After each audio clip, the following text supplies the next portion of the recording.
When we talk about egregores, these invisible, collective fields of thought and emotion, we usually focus on how they're born without anyone really trying.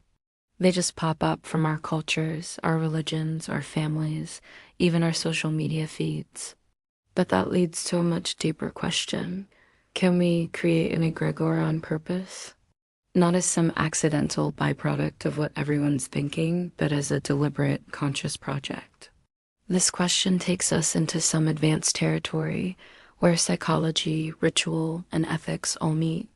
It forces us to ask not just what's happening in the unseen world, but how it happens, why it happens, and whether we're responsible for what we create together on the level of consciousness.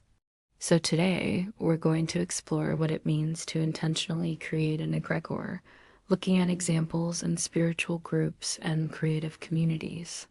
We'll also cover the very real risks, like the spiritual ego and blind trust in authority.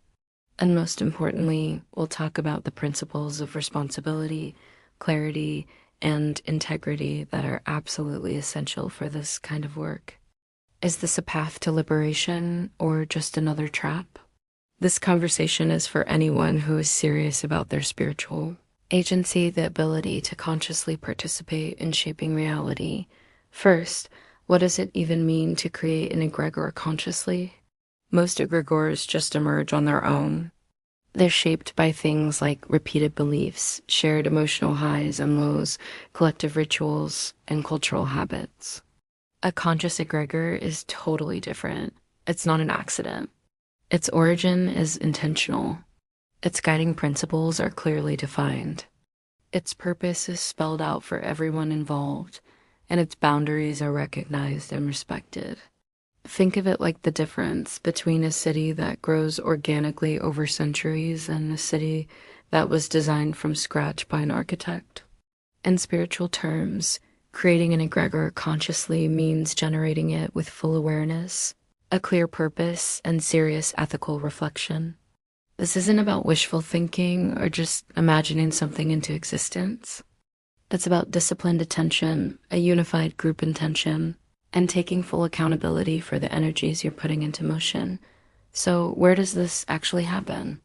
One major area is in spiritual and ritual communities. Initiatory traditions like mystical schools, Sufi circles, or Vajrayana sanghas have known for centuries that when you practice together, you create a field that's bigger than any one person. When a group synchronizes their meditation, aligns their prayers, or chants mantras with a shared intention, a powerful field of consciousness is born. This field can accelerate insight and deepen everyone's experience, but there's a catch.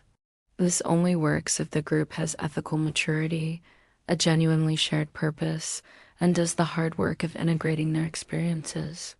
Without these, the field just becomes a psychic comfort zone where the feeling of belonging replaces real inner awakening. But it's not just spiritual groups.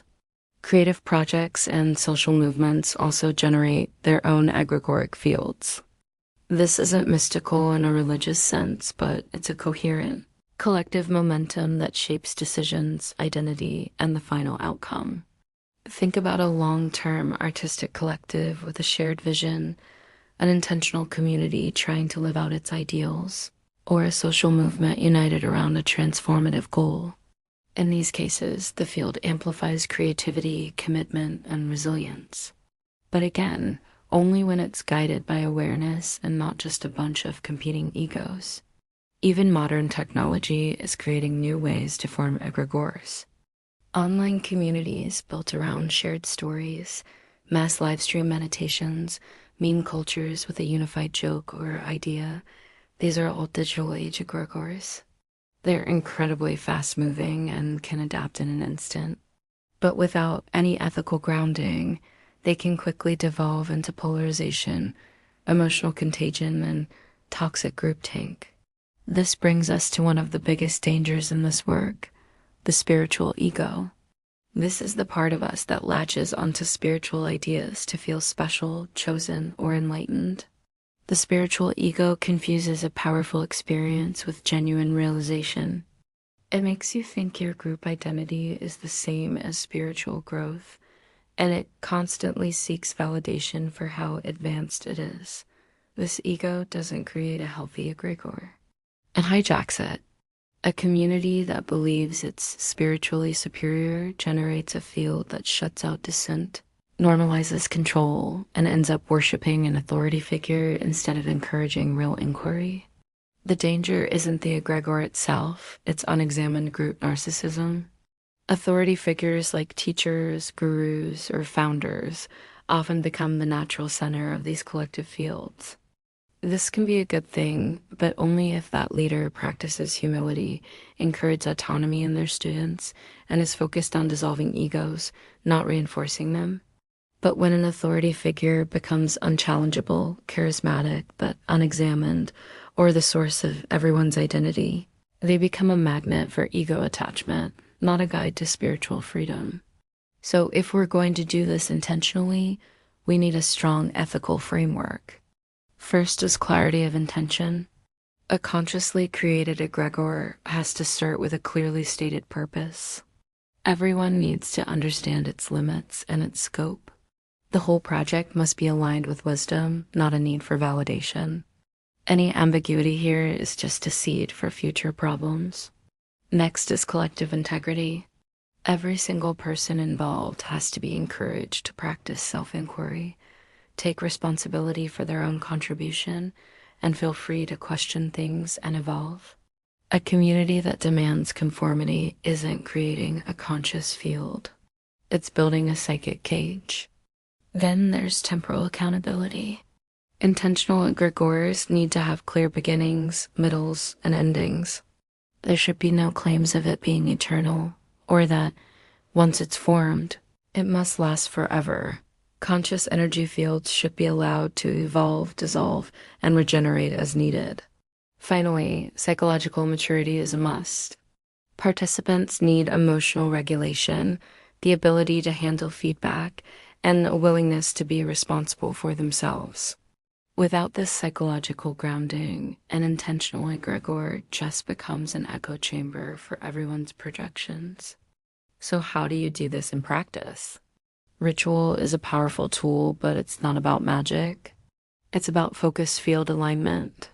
When you perform a ritual with shared intention, a clear ethical frame, and genuine curiosity, it becomes a tool for presence, not control.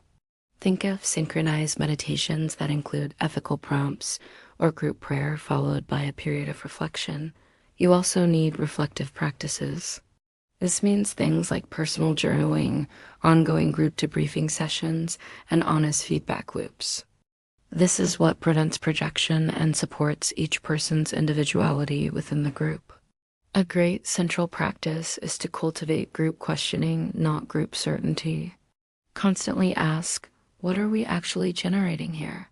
How is this affecting individual autonomy? Where is the authority in this group, and why?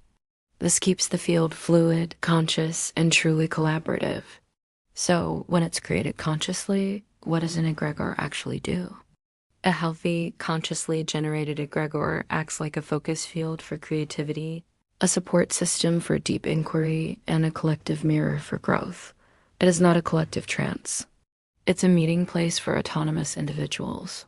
It enables deeper empathy without losing yourself, a shared purpose without coercion, and collective power without losing your identity. It's a field of resonance, not domination. In the end, conscious creation is not passive. Unconscious egregores already shape so much of our lives. But consciously creating one is a discipline. It's psychological, ethical, and spiritual all at once. If you're going to intentionally create a collective field of consciousness, you have to know your purpose, know your limits, practice humility, and value autonomy over conformity. The ultimate test is this. Does the field elevate individual inner freedom, or does it replace it with a group identity? When conscious intention is guided by clarity and responsibility, an egregore becomes not a cage, but a portal, a space where individuals can grow, share, and discover their own freedom within a shared field. That is the promise of conscious egregore work, and it's an invitation to practice ethical power, not unconscious influence. Thanks for watching. If this sparks something for you, please like, subscribe, and share your thoughts in the comments below. See you next time.